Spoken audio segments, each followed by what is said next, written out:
لله رب العالمين والصلاة والسلام على سيد المرسلين أما بعد فأعوذ بالله من الشيطان الرجيم بسم الله الرحمن الرحيم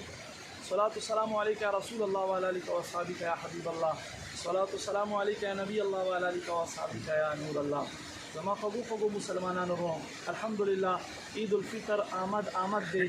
زموږ مسلمانانو ته اسلام هر څه واضح کړی دی اختر په ورځ باندې هم موږ ته اسلام څه کارونه ښیلي دي مثلا سحر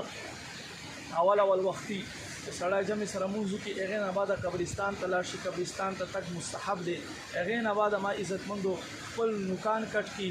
او غسل وکړي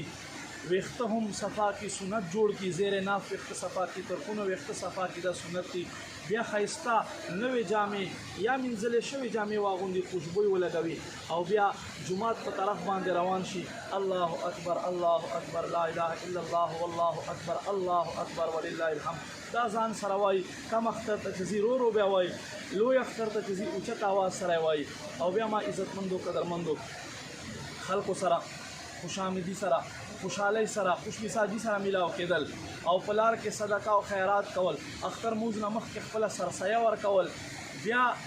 جمع چې وشي جمع نه بعد خلکو سره معانقه کول ملاو کېدل مستحب دي بیا ما عزتمندو په بله لار باندې کور ته راتګ سنت دي بیا په کور کې اشراق او چاشت نفل ادا کول دي یادو ساتئ اختر په ورځې اختر موز نه مخکې نه په کور کې نه په جومات کې اشراق او چاشت کولی شي او اختر موز چې وکړي بیا اختر موز نه بعد په جومات کې هم اشراق او چاشت کول مکروه دي راځي به او کور کې به کوي په دې ورځ یو خصوصي عمل دی واورئ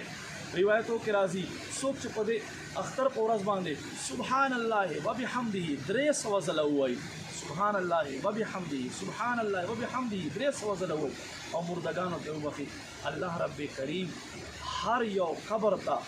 هر یو قبر ته 300 نورونه داخلو فرمایي او کله چې دا سړی مړ شي نو چې څومره مردگانو ته بخلي هغې مطابق په الله رب کریم د قبر ته هم انوار داخلو فرمایي یادو ساتئ دا وظیفه اختر په ورځې اختر موز نه مخکې خامخا وکړئ